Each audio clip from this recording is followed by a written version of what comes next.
Change is something we all experience many times throughout our lives, and while transitioning can be difficult in the short term, long term is often for the greater good. Pro Evolution Soccer enjoyed its golden years on the PlayStation 2.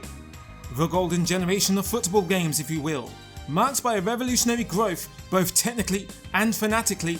If it was good now, imagine how great it would be once developers got their hands on greater power and more resources to fulfill their vision for the ultimate next-gen football game.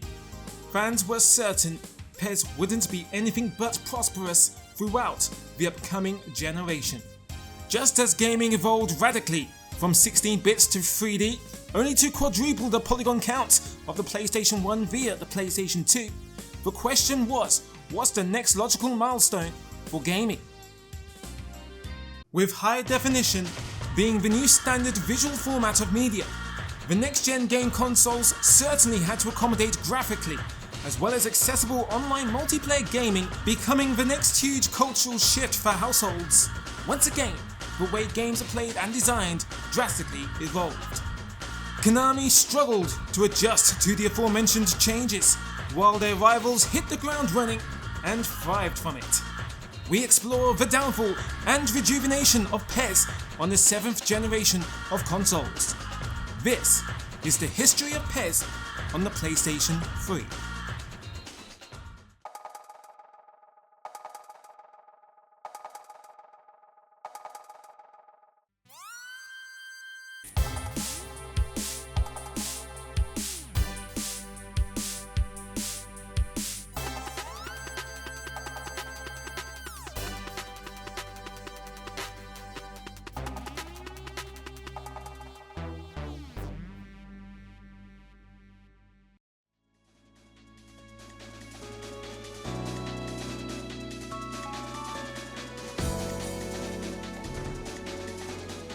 The first slice of next generation PES didn't even debut on the next generation PlayStation.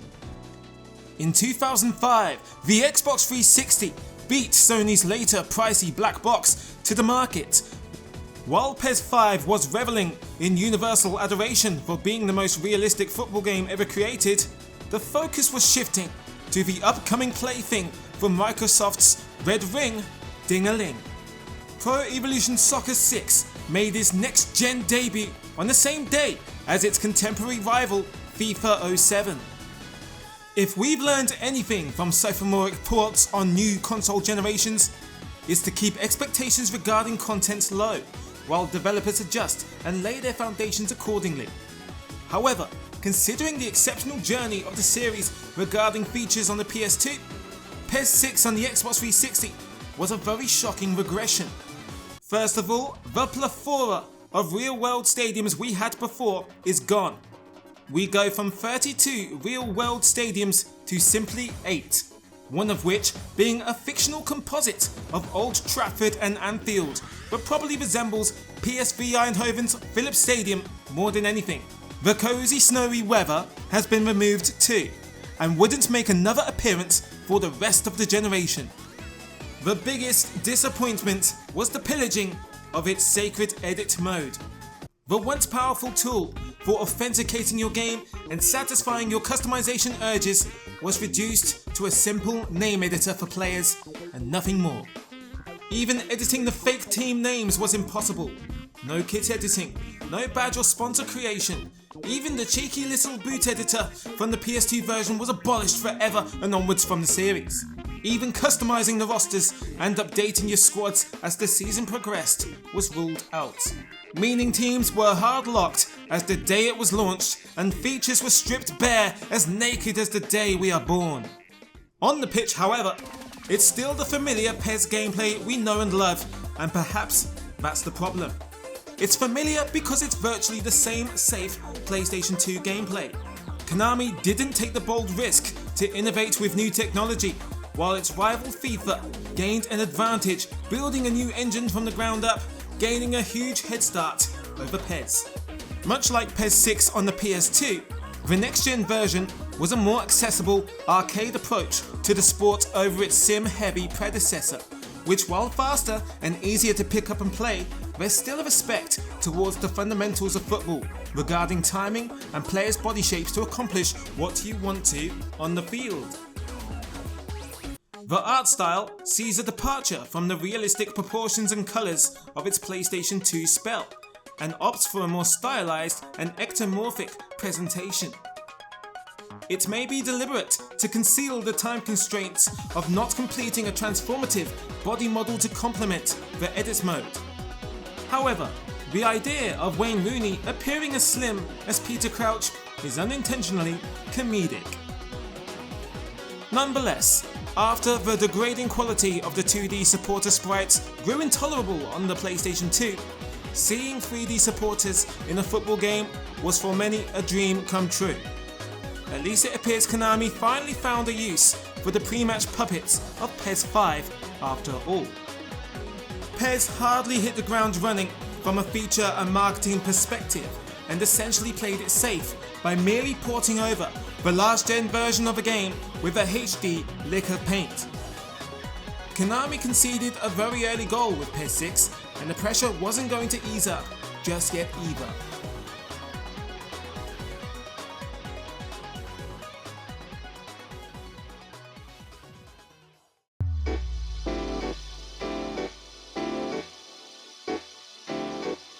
Konami recognised they didn't have the most flattering first impression they could on the Xbox 360, but they had a second chance to make a first impression on the patiently waiting Sony fanboys. If you weren't too depressed to enjoy your new adult toy after having to work 2 jobs to actually afford your console, then you'd have the privilege of enjoying the first PES on the new PlayStation 3. Konami recognised the importance of semantics too, and for the first time they named their game in accordance with its reigning year and not its numeral of release. At least this way, it doesn't give the impression of appearing chronologically older than FIFA 08 had it retained the name PES 7.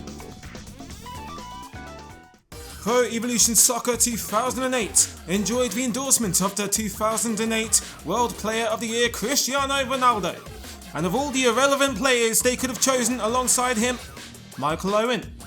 Even his club, Newcastle United, alongside Tottenham Hotspur, make up the Premier League representatives.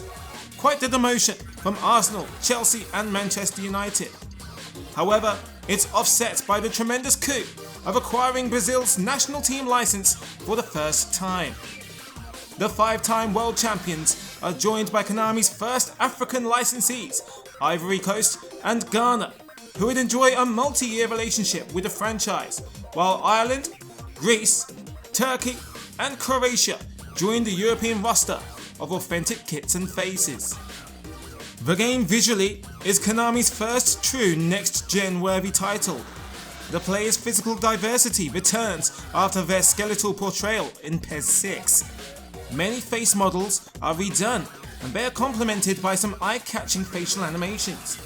Some cosmetic gimmicks are applied via picture-in-picture window both in the pause menu and on field when an injured player returns to the field of play. We are given some eye-pleasing, fully rendered 3D fans in the pre-match preamble.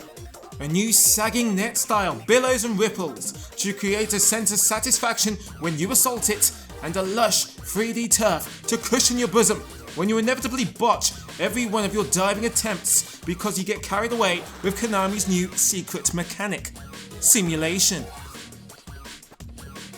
To trigger it, you had to press 3 of the 4 shoulder buttons all at once while having the wherewithal to nail the input while timing your theatrics.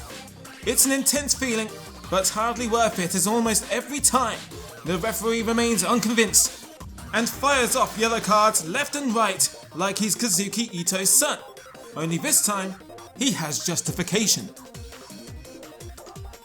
If you were one of the lucky lottery winners who duped the referee into a penalty, you weren't exactly in line for a privileged attempt at goal.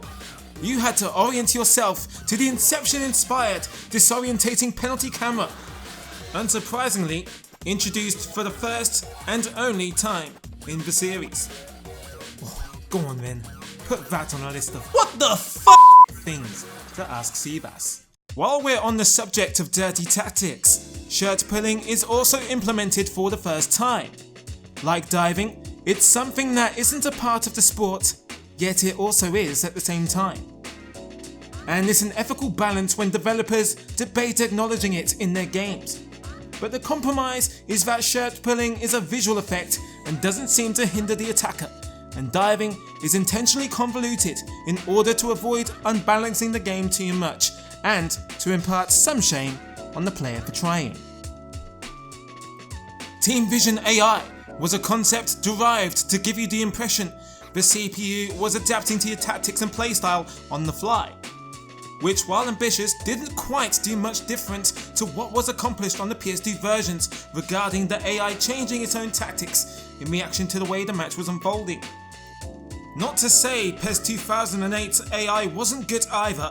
It's pretty brilliant and intelligent and quite often surprises you with its own creativity. Regarding the game's sound, a new direction for the new generation is undertaken, as we have John Champion and Mark Lawrenson providing the English commentary for the first time, replacing long-time commentary team Peter Brackley and Trevor Brooking. Konami dabbled with a more contemporary soundtrack laden with vocals and genre diversity. However, its song choices for PES 2008 are infamously, unintentionally hilarious or just straight up cringe. Defense dribble, throw it in. Let the circle make a fake. Give all I got, I'm a winner, and winners love winning alive. We're gonna play football, soccer, football, soccer, football, soccer, all around the world. Probably written by the same man who threatens to throw his sister at you.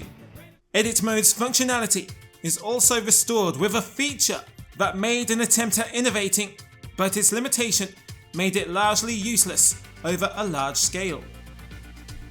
For the first time, players could take a picture with their camera and import it over a player's face, but the results were rough. Despite the advanced face modeling tool introduced here, lining up your texture with the face model was harder than playing Tetris with your toes. The same feature can be used to import the wonky front of a shirt texture from your live camera onto your team's strip. However, you were crippled by the limitation of 8 pitiful slots for images, which means either only 4 teams can have home and away shirts, or 8 teams can only have home shirts. Fucking embarrassing. Waste of our time. Fucking waste of our time. For the rest of them, you were back to the PS3 days of simply customizing your kit's templates and colours. The first in an ongoing saga of Konami's wrestling matches with technology and using it to accommodate creators' visions. For its time, PES 2008 was a fair first full schedule entry in the gameplay department on both 360 and PS3. Although its performance was famously poor on the latter due to frame rate and resolution issues, as was its online component due to lag and input delay, which didn't help in endearing itself to the majority of defected players who got their first taste of the critically acclaimed FIFA 08 and its adaptation to the rapidly evolving online gaming culture of the late 2000s. The pressure is now on for Konami to drastically improve matters for the next game and compete with a FIFA that will no doubt be even better.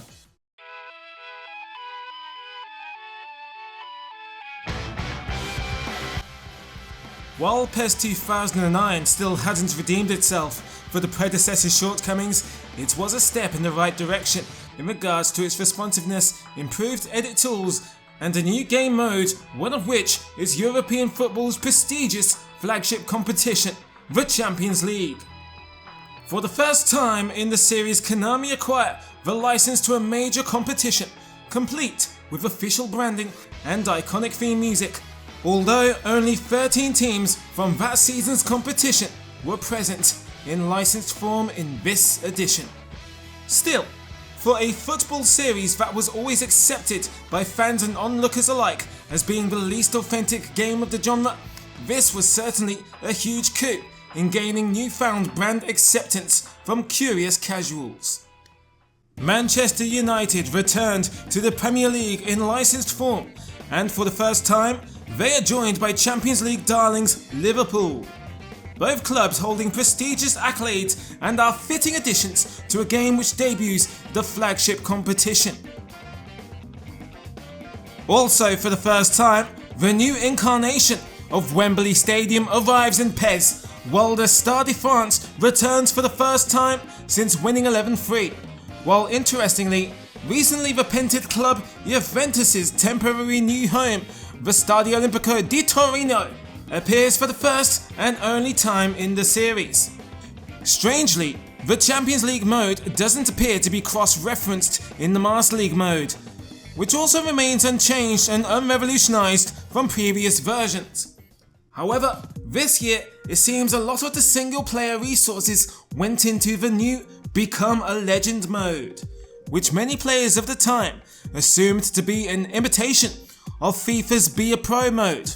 Although many die-hard PES fans will know, Konami patented the concept of controlling a single footballer throughout a match in Winning 11-10's Fantastista mode, ISS 2000's Success mode on the N64, and even as early as PES 5, allowing you to control one player throughout a regular match through controller assignment. In PES 2009's incarnation, first of all, you would create your virtual boot scrubber and even tack on your own facial feature as seen in PES 2008, or build one from scratch. You begin your career in the merciless world of football as a 17-year-old at the fictional Babylonia CF against Athletic Club Salsabi, while scouts and ah about offering you a deal based on your performance.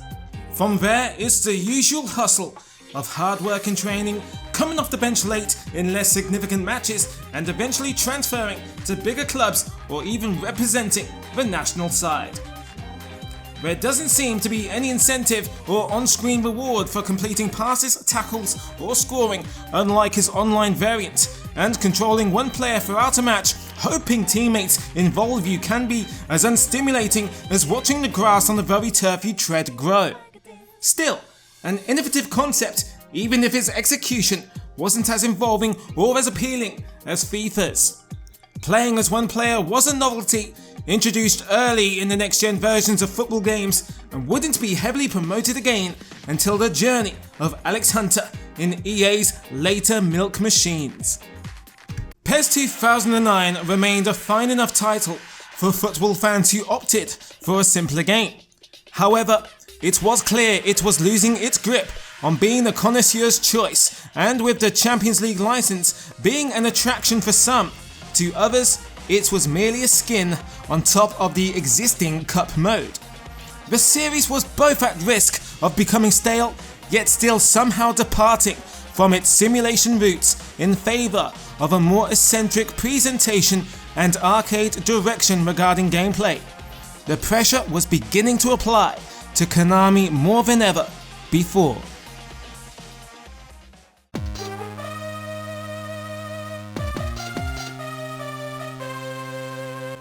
The fourth next-gen iteration of PES is also the last one with PlayStation 2 influenced mechanics, while simultaneously abolishing the cartoonish art style and arcadey gameplay, and returning to what worked in the past, its more mature and realistic roots.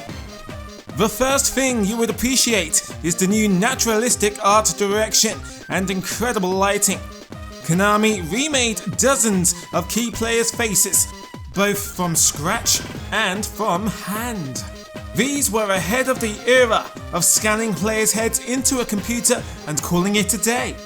These were modelled by Konami's talented artists who rediscovered the form of the previous generation's aesthetics. Living legend and overnight Liverpool legend Lionel Messi and Fernando Torres share a duet as the game's frontmen in marketing and branding, which was also a step up in terms of presentation over the previous versions. The intro serves as this generation's most recognisable for PES regarding its imagery. On the pitch, PES 2010 can be considered as the mainstream swan song to the PlayStation 2 passing and shooting mechanics and returns to the heavier and more methodical approach to virtual football. It is a return to the old-fashioned PES in regards to drama and unpredictable moments, while still being pretty punishing if you try to play this like an e-football game. The ball physics are reworked to have a very satisfying sense of weight and smack, while being complemented by some of the most lifelike animations too, which also helps invoke a tremendous sense of emotion. To some, this entry is like the PES 5 of the 7th generation of consoles. By 2010, the conversation was turning towards a more modernized and extended degree of control. 360 of those degrees in fact. And while Nemesis FIFA 10 incorporated the faithful representation of this concept, PES 2010 would compromise with 16 directions over its previous edition's 8, which still adds enough fluidity in movement without it becoming yet another icy prototype that PES 2011 was, despite being a really good game still. 2010 saw Konami experiment on the tactical side with the addition of advanced sliders for greater strategy and control. Various strategic elements such as pass frequency and width of play can be altered. In addition to the coup of the Champions League license of the previous game, Konami incorporate the UEFA's secondary continental competition, the Europa League, both of which are incorporated into the improved Master League for the first time in Konami's flagship career mode. Speaking of which, PES 2010's Master League doesn't quite get an overhaul, but a much needed look at from the team. First of all, Konami held an internal referendum to abolish the currency of PES points and adopt a real-world equivalent instead. The calendar is broken down into a real-world version of months consisting of 4 weeks instead of the vague weeks per year, which enables a more succinct overview of weekly schedules. Scouts are introduced to oversee negotiations on the behalf of the user, while coaches can be recruited to nurture the development and reduction of injury in players. Sponsors can even be signed to generate some extra pocket money for your club. 2 more additions to PES 2010 are the compliance of playstyles. Previously, key attributes were assigned via star abilities and later playstyle stats. However, if you wanted, you could max every player's speciality out and turn them into a super footballer if you wish. This time, they're capped at 11 key skills per player to prevent offline abuse and are renamed as skill cards. Secondly, for the first time in the series, penalties are enhanced. Players are given more agency over the fate of their decision making. Previously, penalties in PES resembled more of a Russian roulette than the real-life subject matter, as all you could do was hit square and aim in a general direction and pray the game's random element was in your favour. This time, however, despite the intuitiveness of the mechanic being questionable, we can now influence the power of the penalty, as well as the accuracy of the placement with the analog stick, giving us a little more conviction in our spot kick than we've ever had before. In theory, PES 2010 should be the best of the next-gen family up to this point, right? Well, the game does have its criticisms too, such as its dribbling being far less responsive and clunky compared to its predecessors on the system, creating a disappointment that you can't play like Messi or Ronaldo on this game without feeling like Vidic and Nesta, as well as being the first notable incident of non-foul football in PES. PES 2010 tries to be a weighty and realistic football game while still being a lot of fun at times, throwing up shades of the wonderful memories of PES magic and random moments. However, it was 3 years running on the same hybrid of PS2 and PS3 DNA and it simply wasn't enough to keep up with the competition that was running away with the points at the top of the table. The restrictive nature of its engine was becoming suffocating in the light of FIFA's fluid and free-flowing gameplay. It was time for Konami to engineer a bit of freedom into PES.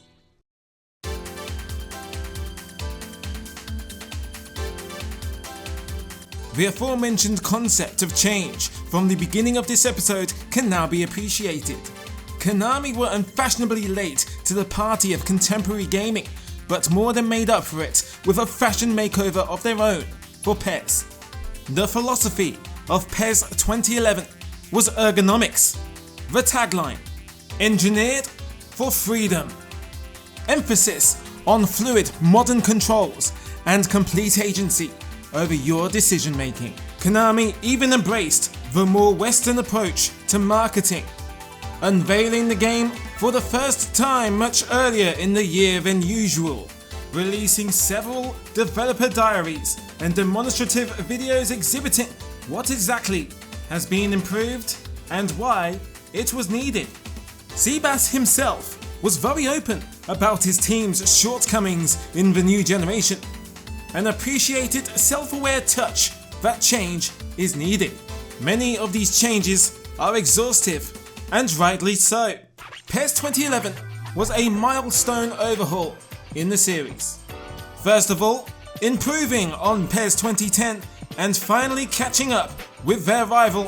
Full 360-degree control was implemented at long last, allowing for greater dribbling and passing diversity. This is of course complemented by a greater agency over passing. The iconic rainbow-coloured power bar appears anytime the player strikes the ball, be it a pass, through ball, cross or shot. Not since the introduction of holding X to pass to a further man in PES 4 has this much control over the way we play the ball been given to the player. Previously, manual passing was something designed for the less intuitive right stick, but in PES 2011 it's not quite applied quite as usefully as one might desire. But by holding L2 while passing, shooting or crossing, you will override the game's assistance and your action will become a manual version. All animations were recreated from the ground up, which means some stunning animations from PES 2010 sadly don't carry over. However, it meant thanks to the new inverse kinetics, which sees body parts and players' heads and the eyes in their beautiful skulls track the ball more organically, giving the game a much more lifelike feel. The physicality is improved too, thanks to more realistic jostling animations that don't loop and repeat while creating a sense of struggle, and the ball physics have been drastically overhauled too, giving a greater feeling of unpredictability. The link feint mechanic is introduced too. Not quite as sophisticated as FIFA's trick stick system, but it's an advancement from the old days of R2 stepovers. Here, players can customize a string of skill combos and assign them to a specific direction on the right stick. You could get creative with linking up to 4 convoluted skills in one sequence, or even innovate with one command such as an undignified dive or knocking the ball on for a knuckleball from range. The art direction doesn't radically change from PES 2010, however, the philosophy on realism is expanded on.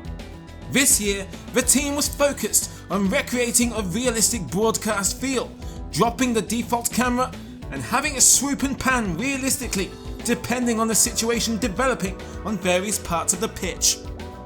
Hate it or love it, the famed motion blur manifests itself for the first time here, and the player models themselves are even tweaked to reflect the changing fashion of football, with shirts getting tighter and players becoming even leaner. The tactical interface gets a facelift, with the game plan given a slick drag and drop design, making it conveniently easier to switch players and modify their positions, while strategy options now play out in intuitive animation. The main menu gets a taste of the more mature direction the series is going in too. Gone are the pop art, Gilbert and George style attack on the senses from previous years, and enter the more professional looking presentation, signalling in a more serious undertone the series is undertaking. In addition to UEFA's tandem of Champions League and Europa League added 2 years earlier, Konami branch out and appease their continental contingent and acquire the rights to the Copa Libertadores, the South American Champions League, and with it, a plethora of historically cultured clubs represented in official form for the first time. Plus, there's even an excuse to reacquaint with the old PES alumni such as D'Alessandro, Veron, Roberto Carlos, and Ronaldo. The biggest addition is the spiritual precursor to my club, Master League Online, a fantasy fusion somewhat of offline management sim and the fast evolving world of addictive online gameplay. It's a somewhat abridged version of the Master League concept and doesn't have the sophistication of its traditional offline variant, but instead you accumulate prize money in order to simply acquire new players for your squad. While the poorly implemented version of the Stadium editor is introduced in ISS2 to the fanfare of nobody, Konami redeemed themselves with a far more conceptualized version here.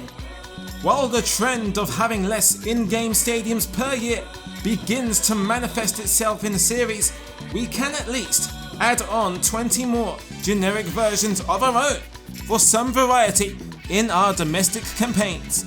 The PES shop also makes its first appearance since the PS2 games and includes your usual classic players and teams and other Master League boosts, but doesn't disappoint players who are fans of the novelty gimmicks such as pillows and sweets for balls, masks and helmets for players, as well as sound bites from other retro Konami titles.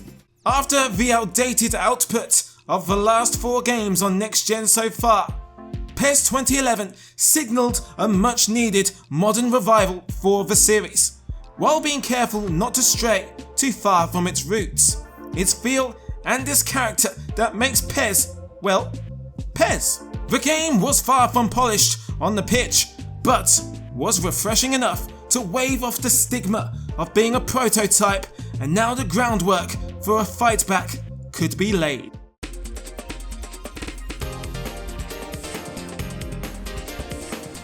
Pro Evolution Soccer 2012 refines the reboot that was 2011.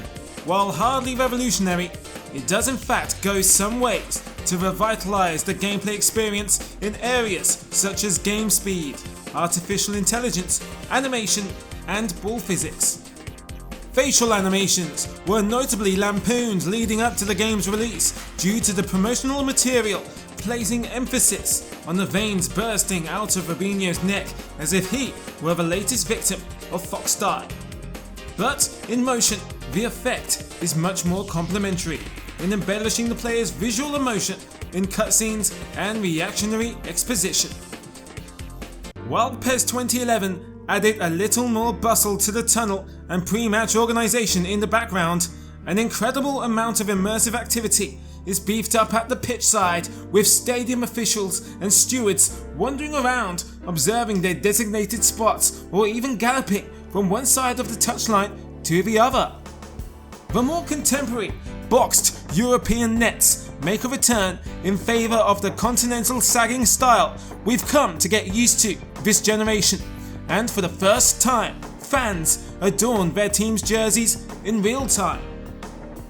On the pitch, PES 2012 builds on the previous year's foundations for freedom, quite literally offering off-the-ball controls for the first time.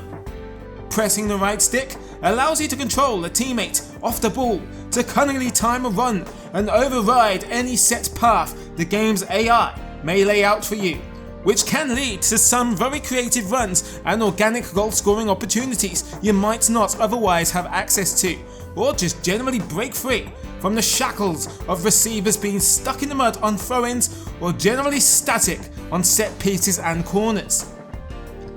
If you're really talented, you can control 2 players simultaneously, the ball carrier with the left stick, the receiver with the right stick.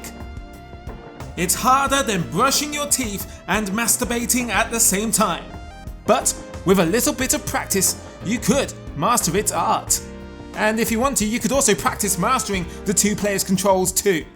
For newcomers and veterans, the challenge training returns for the first time since PES 4, a hugely popular part of the PES lore. Challenge training gives the player a series of tough tests which they can use to hone various skills. The mode allows players to work hard on their attacking and defending skills to improve their main game. Similarly, there are dribbling tests and set-piece challenges that necessitate hitting a series of targets, and punishing shooting tasks are used to push the player as they put in the hours that will make all the difference on the field. In another ode to PS2 PES, a new difficulty mode can be unlocked via the PES shop. Superstar difficulty, which unlike its PES 5 variant 6 stars, is actually bloody hard. Adding on to last year's manual mode, we can even change the spectrum of passing assist settings too. This time, the pass support settings range across 4 bars of passing, with 4 bars being the most assistance to 0 meaning fully manual passing, without the need to hold L1 as the modifier this time. Manual shooting can also be enabled here, making PES 2012 the first to offer the full manual or FUMA experience to the simulation connoisseurs. As Cristiano Ronaldo returns as the game's cover star, replacing career rival Lionel Messi, this time Konami decided to do him justice and make the most of his consultancy by authentically capturing the living legend's unique running and iconic free kick movements, ensuring he truly stands out among his teammates of mere mortals. PES 2012 introduces Football Life, which essentially is an in-game amalgamation of all the game's single-player modes, such as Master League, Become a Legend, and a new unlockable game mode known as Club Boss, of which you take on the challenges of being the owner of a football club. Team matters such as tactics and signing players will be left to the manager you hire, but you can always try to influence things by using your patron's rights to intervene if you don't like what he's doing. As chairman, you can also access a personal wealth which can be used to push through star signings or boost your marketing budget. PES 2012 finally rediscovers the identity of the iconic series that was lacking on this console generation. A truly polished revision of PES after its mechanical revamp with 2011, which, while zippy and refreshing, was lacking in animations and physics. As usual, all the expected PES magic remained in 2012 and comes out of the woodwork in its tournaments and leagues. As we all know, PES shines in its football storytelling. It appears Konami are overcoming their writer's block in the series.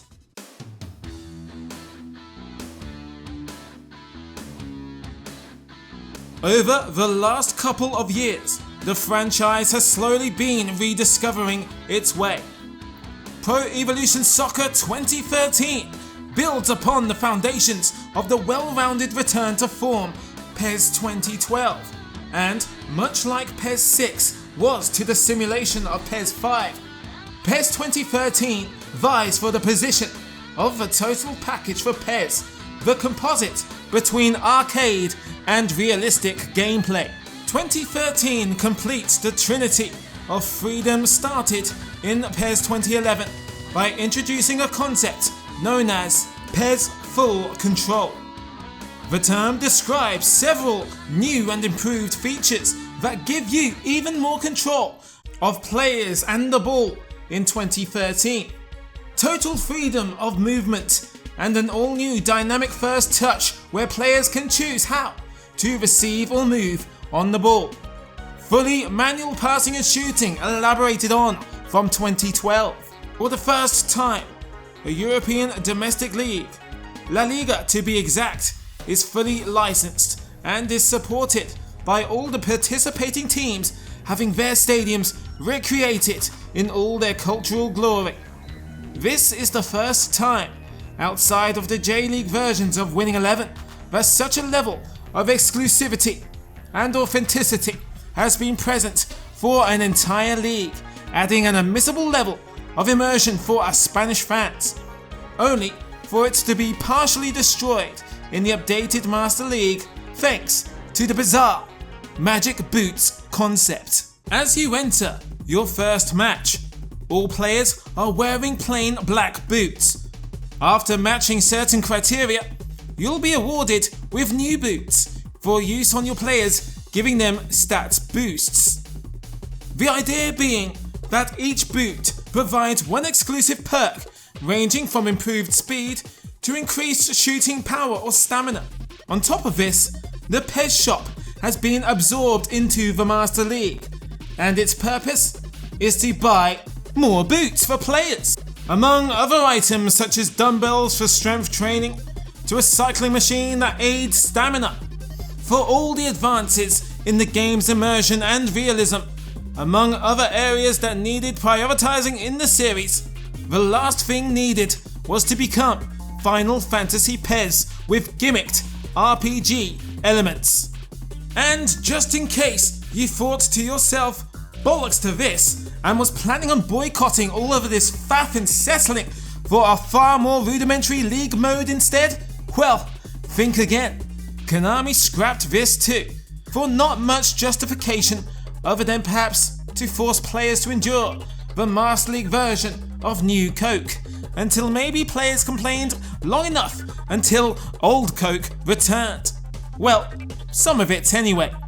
Finally, someone slapped someone in those headquarters and they rescinded the Magic Boots idea and eventually patched out the array of black boots out of the Master League.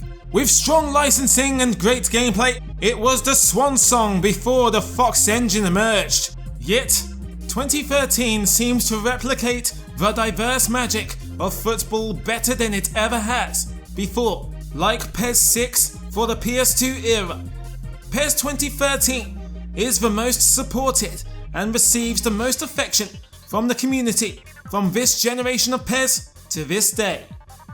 For the highs and lows of PES on the 7th generation of consoles, the evolution was similar to its PlayStation 2 growth, and just like PES 5 and 6, 2012 and 2013 represent the series' magnus opus.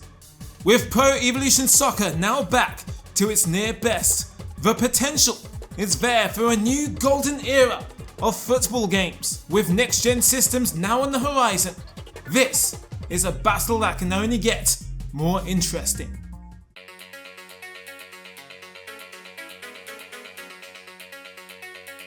As the PlayStation 4 and Xbox One loomed over the horizon, unlike at the beginning of this episode, Konami were now aware that failing to prepare meant you were preparing to fail. They had opted to drastically shift development onto the brand new in-house developed engine known as Fox, which would power the upcoming, eagerly anticipated Kojima swan song, Metal Gear Solid 5. Konami hoped laying the foundation a year early would ease them into a smooth transition for their next-gen debut.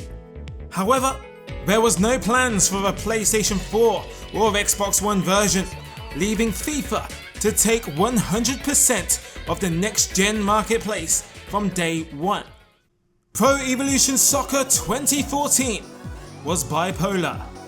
It was fresh and exciting, yet it was inconsistent and unpolished at the same time. The emphasis once again not only returns to realism, but pure simulation.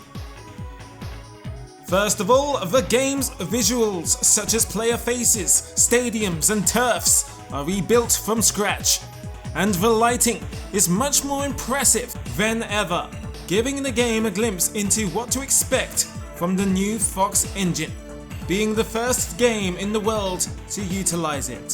For the first time, players' kits have their own physics, which means shirts can be tugged on more realistically, and shorts flip-flop in the wind, a lot like Barcelona's new boy Neymar. On the pitch, player physics catch up with FIFA's impact engine, meaning real-time player collision instead of canned animations, creating some very satisfying clashes, as well as limbs which realistically tie up among players, causing innocuous trips and falls. You can almost feel the weight shifting through your controller as you turn and weave across the field.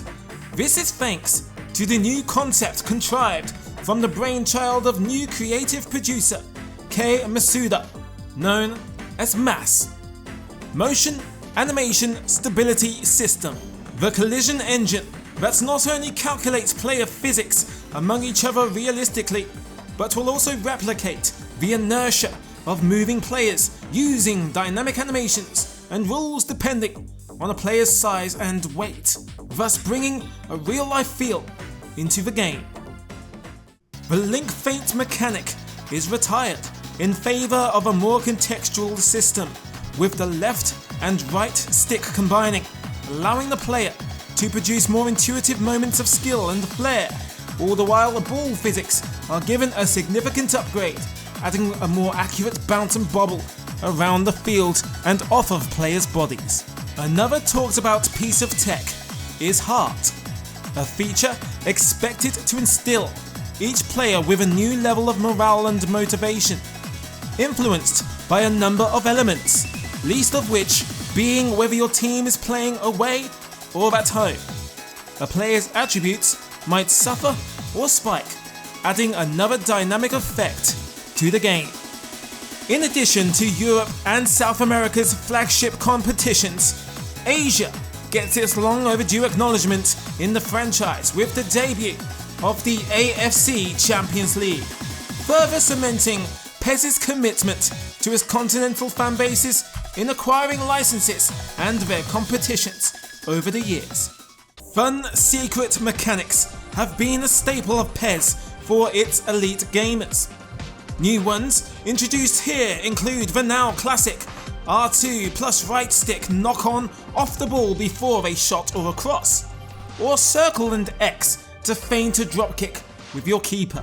The crowd models even accurately depict various races and cultures depending on the region and the team that is playing.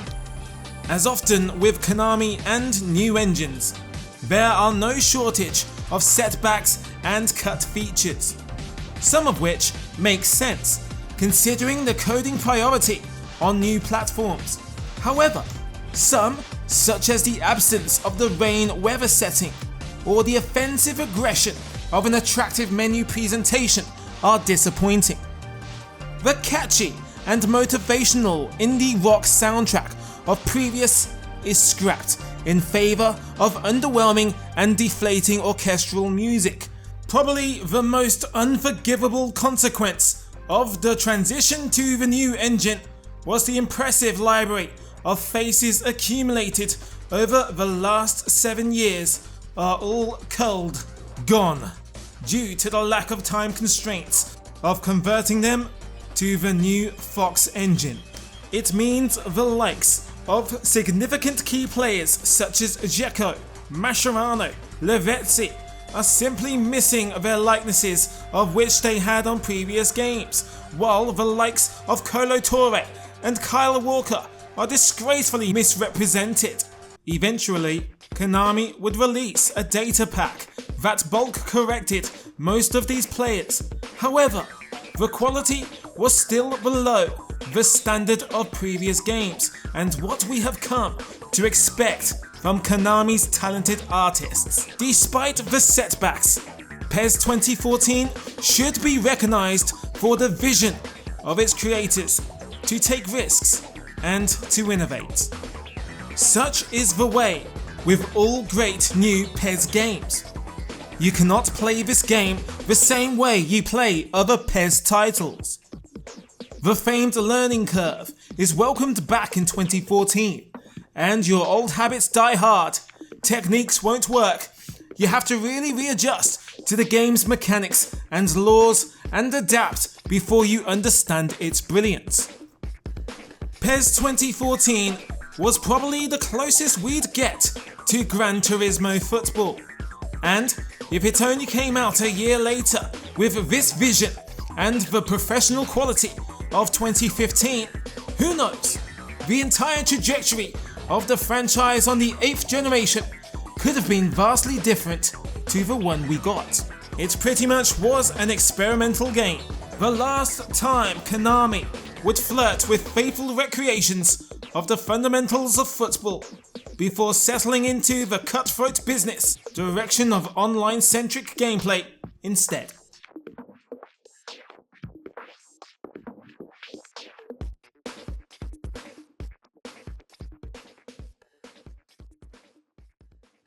It was interesting to see Konami acknowledging the flaws of the previous game and demonstrating their self-awareness of their faults, frustrations, and strived to fix them over the course of the late 2000s and into the 2010s.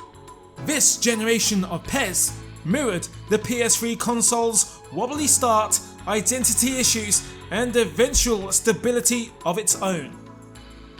This time, they got the uncomfortable first impression out of the way with the last output of the current gen and laid the foundations for the next generation ahead of time. Next time on History of PES, we take a look at how we go from this to this.